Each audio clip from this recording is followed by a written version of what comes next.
Also, as we just saw, it was White House Chief of Staff Andy Card who whispered to the president that the U.S. was under attack. And Andy Card joins us this morning to talk about that day. Andy, thank you so much for coming in. Thank you for being here. We'll get to when you told the president what was going on in just a moment, but when you heard the news, what's the first thing that went through your mind?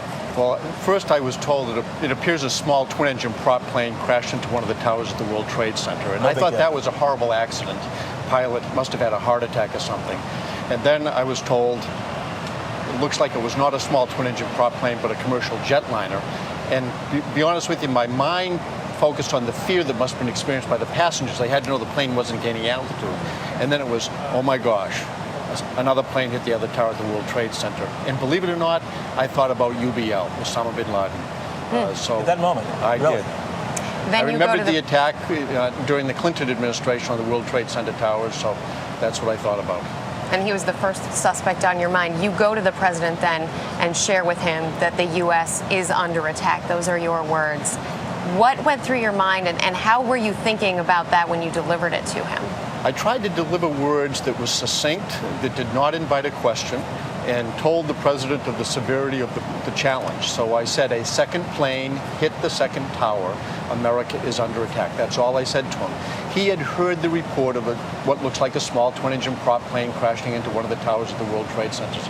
So that's what he knew, as far as I knew, when I walked into that classroom. So I didn't want to invite a question. I wanted him to absorb what I said. I was pleased the way he did it. He sat there, did nothing to introduce fear to those very young elementary school students, and he did nothing to demonstrate fear to the media that I think would have translated it to the satisfaction of the terrorists all around the world. So I thought he did the right thing. Did you expect him to get up at that moment? You're telling him this information. What did you think he was going to do? I wasn't sure what he would do, but I did not give him any stage direction, so it wasn't like I whispered in his ear, keep looking straight ahead. Right. But I delivered very sobering words succinctly, and I was pleased with how he did react. And then it became decision time. How did you make the next decision? Well, I moved into an all-business mode. I was trying not to allow emotions to drive my actions that day. I wanted to help the president make impossibly difficult decisions. And so when I walked back into that holding room, I said, get the FBI director on the phone, get a line open to the vice president, get a line open to the Situation Room, get the crew back on Air Force One. To the Secret Service, I said, turn the motorcade around. And when the president walked into that holding room after leaving the classroom, the first thing he asked for, get the FBI director on the phone, and we could say, right here, Mr. President. The president spoke to the United States at 9:30 that morning from the school. Didn't hear from him the rest of the day. He was in Air Force One flying around the country. Well, let me ask you, was there any point where you said, you've got to go back to Washington, D.C. and address the American people?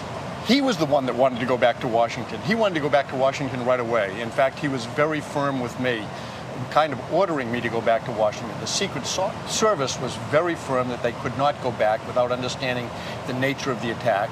And even the Air Force had some concern about landing Air Force One at Andrews Air Force Base without understanding whether or not it would be safe. So the president wanted to go back.